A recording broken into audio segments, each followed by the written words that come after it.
Ladies and gentlemen, boys and girls, welcome back to Sports Talk with Austin, your daily dose of sports and entertainment.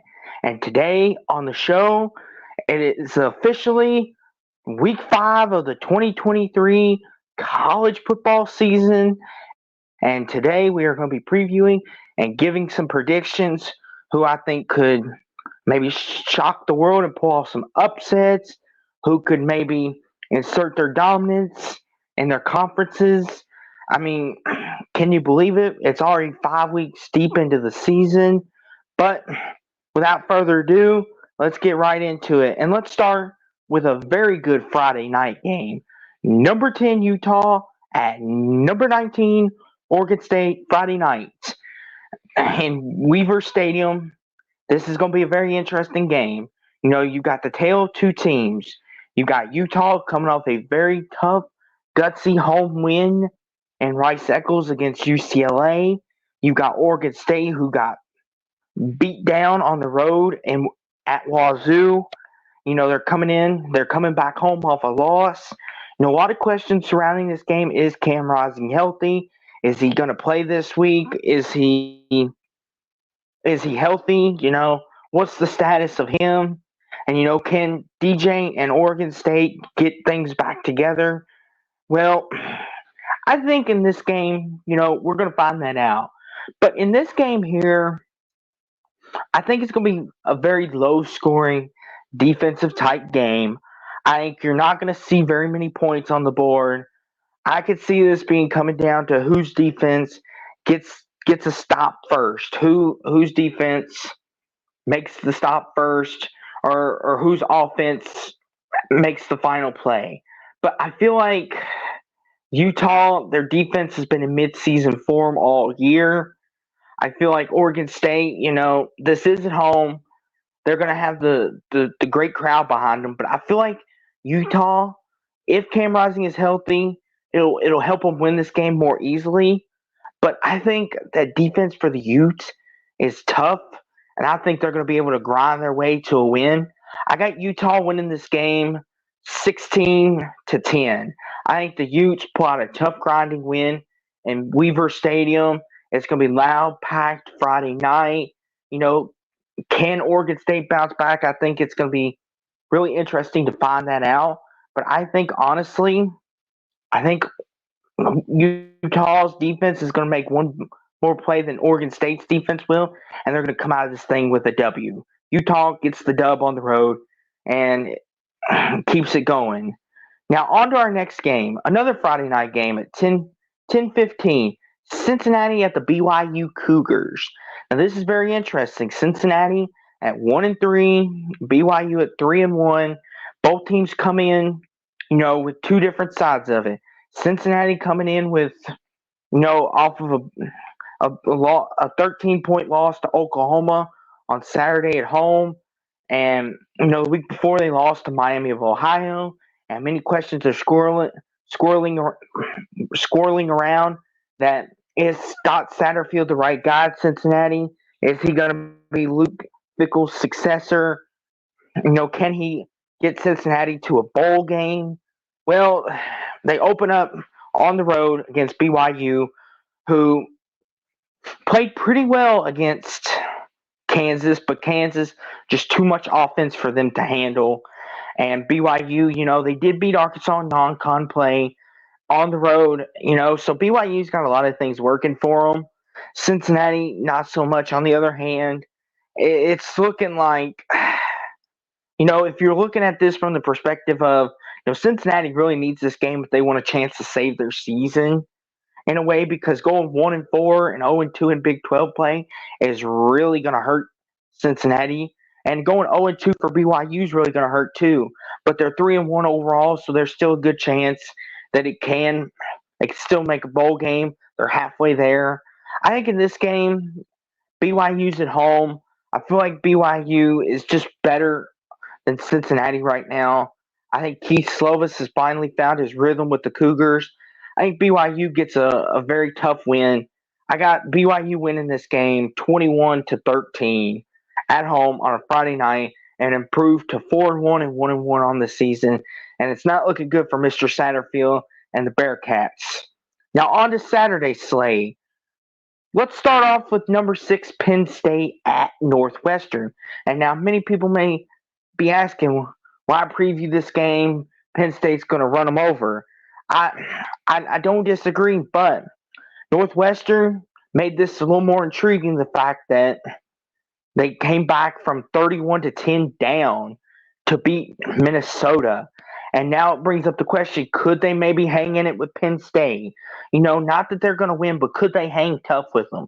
Can David Braun and company hang tough? Not.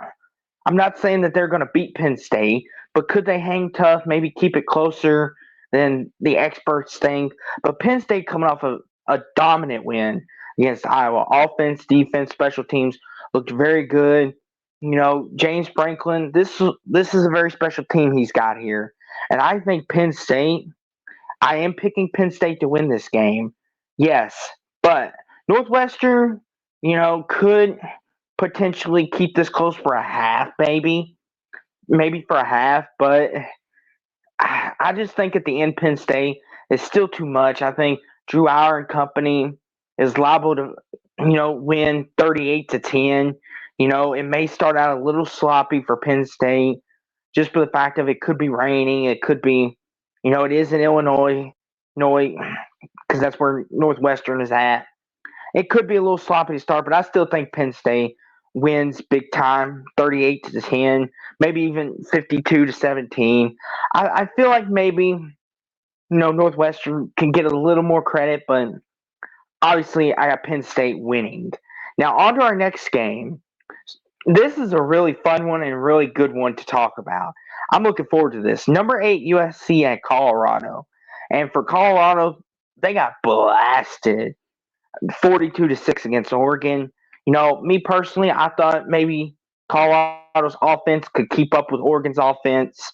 The Ducks defense, shout out to them, just shut Colorado down, period. Made Colorado look awful, everything in between. But USC, they're also coming off a bit of a game where you had some questions.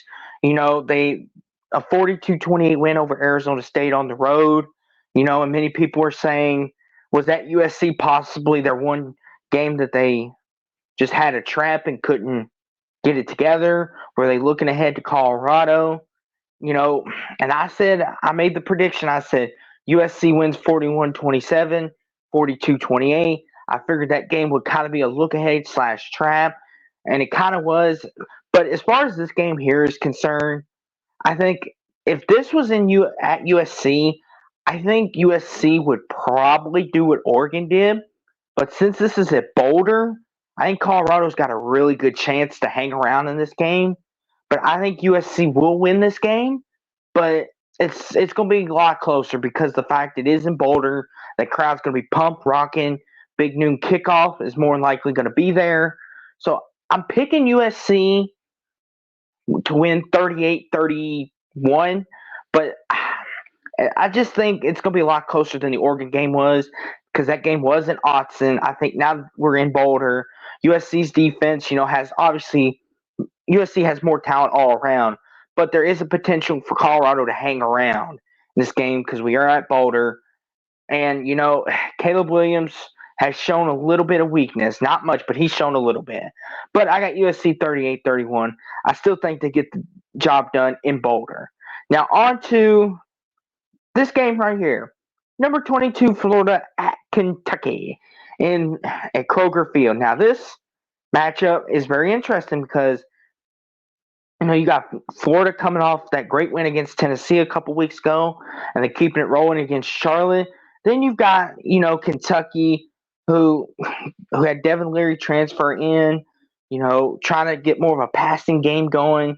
They beaten everybody up to this point. They played the Akrons and those type of teams of the world. This is Kentucky's true first, let's see how good you actually are, Kentucky. Let's see if you're worth the hype, if you're worth what you're talking about.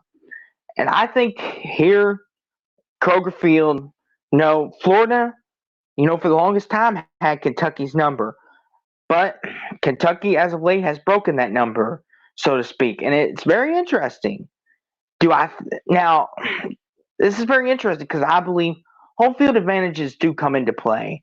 They very much come into play, and if this was at the Swamp, Florida would definitely, I think, had the much better advantage. But this is at Kroger Field. This is a noon game, though. This isn't the nighttime environment. There's something about the night that gets you that's just different. With some fields, the night just changes it. But I'm gonna go Florida here. I think Florida with Scooby Williams and that defensive line. I think they're going to take away the run game, force Devin Leary to throw the ball more. I think the Gators secondary is going to have a chance to, feast, get some turnovers, set up Graham Mertz, and then offense Trevor Etienne is going to have a nice day on the ground. I think the Gators come in here to Lexington and get the W. And the Gators, they've shown that they can win in big games, especially after their win against Tennessee a couple weeks ago in the Swamp. I think the Gators get it done here. I think Graham Mertz and the Gators keep it going, keep it rolling, keep it looking good. I got Florida. Now, on to another SEC spectacular, Texas A&M and Arkansas. Now, Texas A&M coming off a win against Auburn, Arkansas, just barely losing in Baton Rouge at nighttime. Rocket Sanders, he's going to be the big question for Arkansas. Is he going to be healthy? Is he going to be there? Because if he is, that could change the complexion of the entire game. Just for the fact that Rocket Sanders is that dynamic of a player. Texas A&M, will they have a look ahead because they got Alabama next week at home? Will they have that little look ahead? I don't know, but Jimbo definitely needs to win this game, in my opinion, if he wants, because he's got Alabama.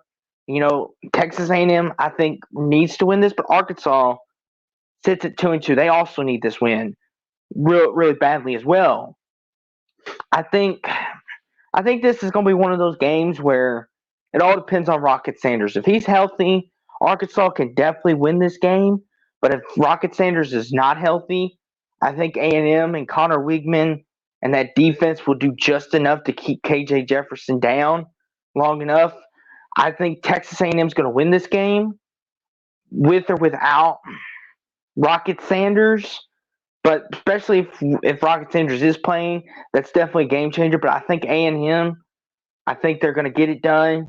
Expect this to be anywhere in the ballpark of 24-31 A&M.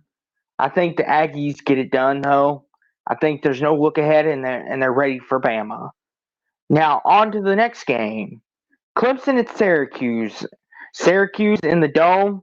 Garrett Schrader and company looking really good. I mean, let's be honest. I mean, they're looking really good. Clemson coming off that heartbreaking loss against Florida State, dropping to 0-2 in conference play, and dropping to 3-2 overall on the season. It's just very not Clemson like. Clemson really, shot themselves in the foot this past weekend. The 27-yard field goal missed. Some of the play callings, very interesting. But for this game right here, Syracuse has been known that they put all their chips in one bag. We got to beat Clemson. We got to beat Clemson. We just have to. And then when they do, then they fall apart afterwards. Win, lose, or draw. And Clemson, for them, this is always a tricky game for them. Whether it's here in the Carrier Dome at Syracuse or whether it's at home at Death Valley. But everybody should remember, key note here, that Syracuse did beat Clemson here in 2017. I do believe, if I'm remembering that correct, Syracuse did beat them with Kelly Bryant. Now, the interesting thing here is, could Syracuse do it again? It's very interesting.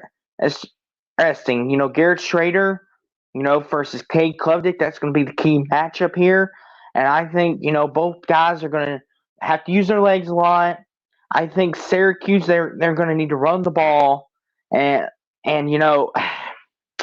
it's hard to pick against Clemson especially considering Clemson's already lost 2 games. I just can't see them dropping this one. I'm going to pick the Tigers because I think I think that defense is still really solid. And I think they're going to slow down Garrett Schrader in that offense. I'm picking Clemson to win this game. On to this game now. Number 1 Georgia at Auburn. Now this is very interesting. Georgia's first true road game of the season, and it's at Auburn, and this is Hugh Freeze's first really big test.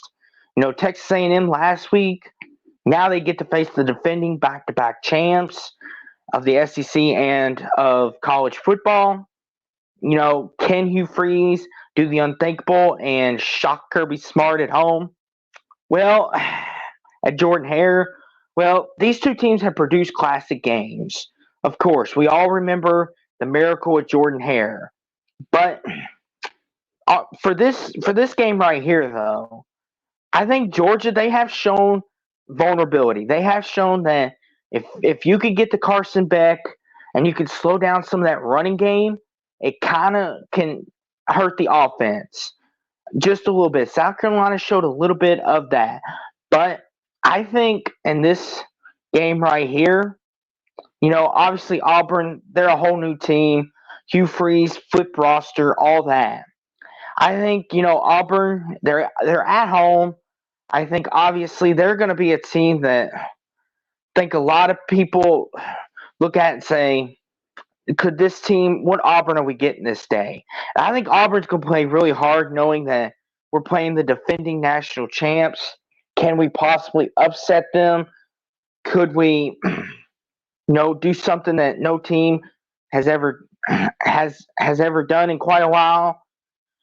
Because Georgia obviously has the longest active winning streak, but I will say this: I think Carson Beck and that defense, especially the defense, I think is going to create some turnovers, and I think Georgia escapes Auburn with a win.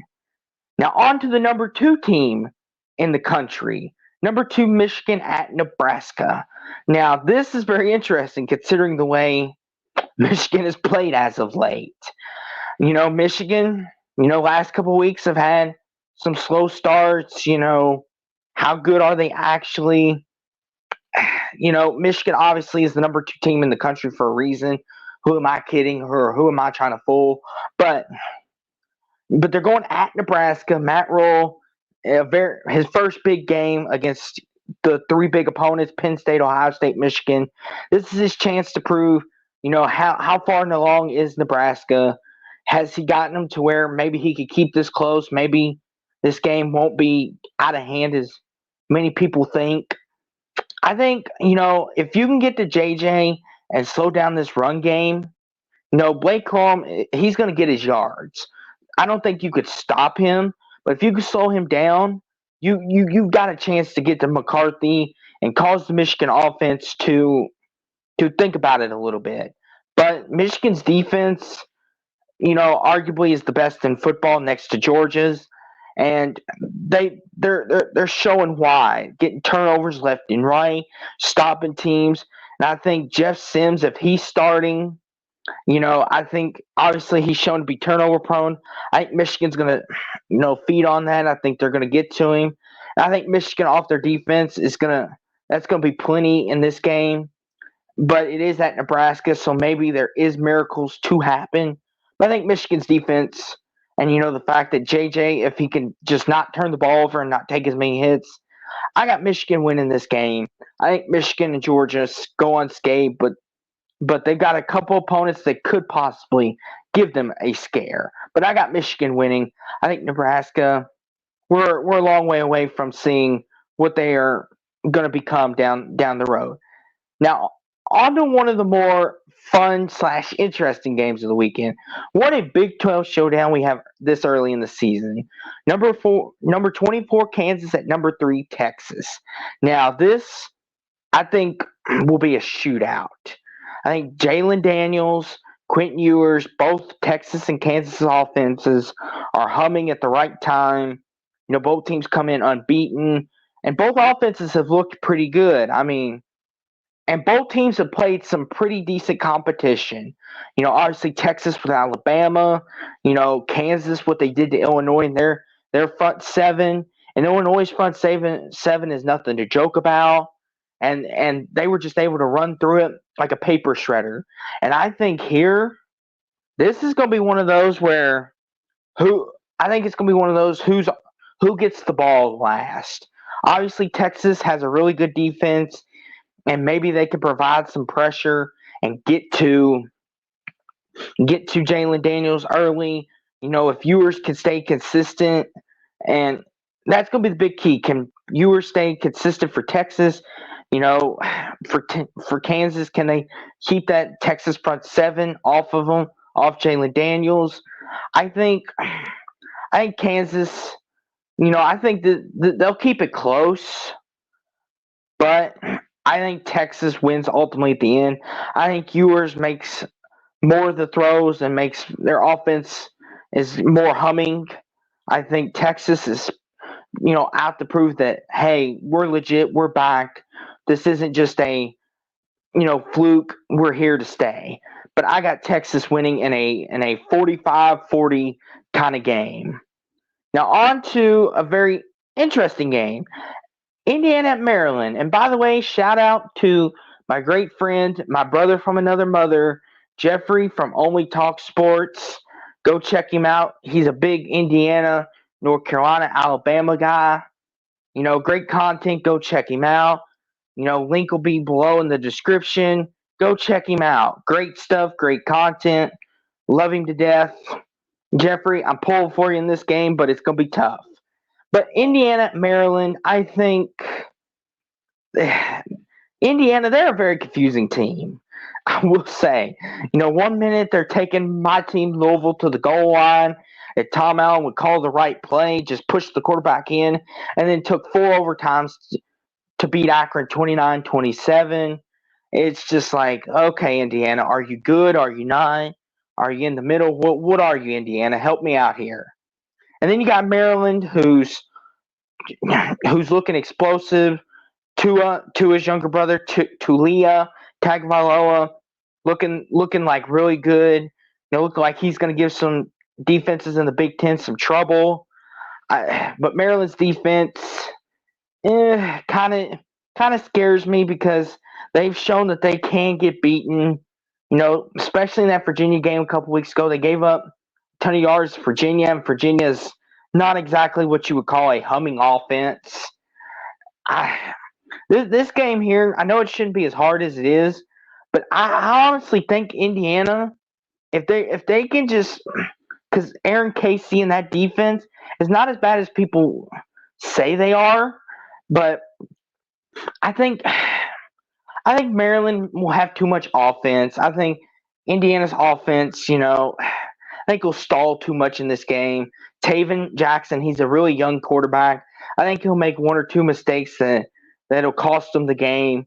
I think Maryland will win this game, but I think Maryland will win 26-23. I think it'll be closer than expected, but I got the Terps winning. I'm pulling for you, though. Now, on to another classic SEC showdown, a ranked SEC showdown. Number 13 LSU at number 20 Ole Miss Running Rebels. The Ole Miss Running Rebels and LSU, 2 teams that had tale of different weeks. You had LSU at home, barely survived Arkansas without Rocket Sanders. Jaden Daniels in the offense came through clutch at the end for BK, Brian Kelly. Then you had Ole Miss, who, with Jackson Dart, just couldn't go up to Tuscaloosa and finally beat Alabama when they were at their considerably their weakest. Now this is at Ole Miss, LSU. This is going to be a very interesting game. I think I expect some scoring here. I think Samir Chugs and Jackson Dart. I think Ole Miss can give that LSU defense problems, but Jaden Daniels and that LSU offense, I think, is going to get Pete Golden and that Ole Miss defense trouble. I think both defenses are going to have an off night. I think it's going to come down to play calling and who has better quarterback play and whose running game will support them more. And I'm thinking LSU is going to be able to manage the game more. I think Ole Miss, in the big games tend to struggle more. LSU, I think they win this game. I think Jaden Daniels, has a Heisman moment, and I got LSU winning this game, but barely, I got them winning 34-30 in this game. The LSU Tigers get it done. Now on to ABC Saturday night. Number 11 Notre Dame at 17 Duke. And College Game Day will be live from Durham, which is a place they've never been, and more than likely, hopefully they can go back some more. But this is very interesting because you got Duke who's riding all the wave of momentum. They're unbeaten. Getting that first big win against Clemson, 28-7. Riley Leonard and Mike Elko. Duke's riding all the wave of momentum. Game day is going to be there. Everything seems to be working out in Duke's favor. But then you got Notre Dame who come off a heartbreaking last second, goal line loss to Ohio State. 1 yard line, they run it in. Notre Dame only had 10 men on the field. It was just wrong place, wrong time. Notre Dame, they got a quick turnaround. They got to put that Ohio State game behind them. As they got Duke coming down the corner. They got my boys at Louisville next weekend. They got USC. So Notre Dame's got to put that loss behind them, and they got to get focused. We're going to learn a lot about both teams. I think Notre Dame, will bounce back. I think the Duke crazies will give Notre Dame a hard time. But I think Riley Leonard and that offense, I think they finally are going to hit a brick wall. I feel like Notre Dame's defense is going to come out mad, angry, like, can't believe we let that goal line loss happen. I think they're going to be motivated. I think Notre Dame and Sam Hartman and that defense is going to give Duke all they can handle. I got the Irish winning 28 to 16. I think the Irish get it done. And I think, Sam Hartman and company get back on track and get ready for USC. Now, coming to number 12, Alabama at Mississippi State.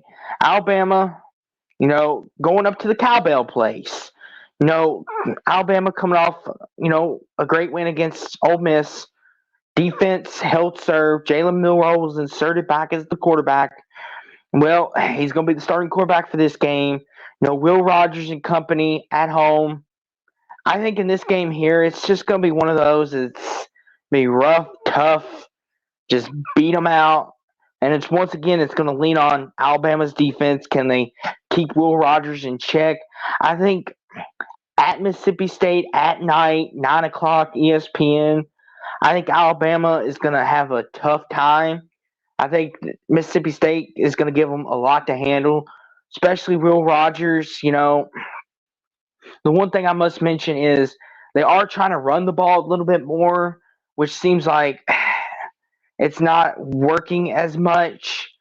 And maybe they need to set him up with some Will Rogers, and that offense need to go a little more play action if they want to run the ball. Set him up in great situations, try to keep him from getting sacked, keep getting him from getting hit. But I think Mississippi State, I think they do have a chance because their defense, I think with Jalen Milroe, has shown weaknesses and abilities that normal Nick Saban quarterbacks do not show. I think Mississippi will be able to take advantage of some of it. But I think Alabama, Kool-Aid McKinstry, and that defense is going to give Will Rogers a hard time because they're not going to be able to hit the run game like they're trying to set up. I think Alabama wins, but Mississippi State at home is very tough. And I think they make it a tough, grinding 20-17 win on the tie. I got Alabama winning. Now on to another SEC extravaganza. South Carolina and number 21 Tennessee. South Carolina, they're one of those teams that I had very high hopes for. Spencer Rattler, he's just very inconsistent right now. They had Georgia on the ropes, but he had those 2 turnovers, and the offensive line couldn't hold up much longer against that defense. And South Carolina just disappointing as we speak. They're at number 21 Tennessee. Tennessee, last week looked like they got things back moving and grooving again, and they look like they got things going again. But once again, it was UTSA. Frank Harris was not there. So how much credibility do we give that? I don't know. But obviously, Tennessee, Joe Milton, that offense looks to be back on track. This is going to be a very interesting game for the fact that both teams' defenses seem to be about the same. I feel like we're going to see more consistent play out of Joe Milton, and especially in this game here. I feel like Milton at home, he feeds off the volunteer crowd. I feel like Tennessee, they're going to be able to stretch the field this game, and I feel like Spencer Rattler is not going to have time. I feel like Tennessee's going to win this game, and I think they win big. I think that Tennessee especially wants revenge after what they had happen to them last year. I think Tennessee gets revenge, and I think Spencer Rattler, could he have another performance like he did against them last year? Absolutely, he could, but I just think Tennessee has had this game circled ever since they found out it was on the schedule. But I got the Volunteers winning this. I think Milton Company at home just play better and they look better. And South Carolina on the road does not benefit them. But if Rattler can get comfortable in that pocket and make some throws, maybe they can have a chance. But I think Tennessee at home gets the dub. Now on to our final game. It's a Big 12 showdown. West Virginia TCU.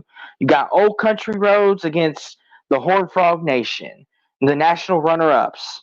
So TCU, they kind of seem to put things back in place after the loss to Colorado. Everyone was like, "It's falling off. Sonny Dykes has lost it." Well, he didn't exactly lose it. It's just Colorado caught him, and they weren't expecting it, and now TCU seems to be finding their groove again, and it just seems like things are motoring along. And then you got West Virginia on the other hand, who no one expected them to beat Penn State, but they had to beat Pittsburgh. And the defense the last couple of weeks have been playing phenomenal, holding both Pitt and Tech under 17 points. I think West Virginia, if their defense continues to play this way, West Virginia is going to give some teams some trouble in the Big 12. The biggest concern was obviously, it was always both these teams' defenses, but it seems like the strength of West Virginia as of right now is their defense. TCU, the strength of them is their offense is humming. I think in this game, it's at TCU. I think Horned Frogs, I think offense will be enough to overcome that West Virginia defense, especially if West Virginia doesn't get takeaways. I think, the Horned Frogs and Chad Morris and Sonny Dykes and that offense does just enough to put that West Virginia defense on edge. And plus, we don't know their situation at quarterback. Is their quarterback healthy? And how much production can West Virginia have? Could they go up and beat TCU on the road? Yes, because their defense is playing really good. If they can get Chad Morris into some turnovers, absolutely.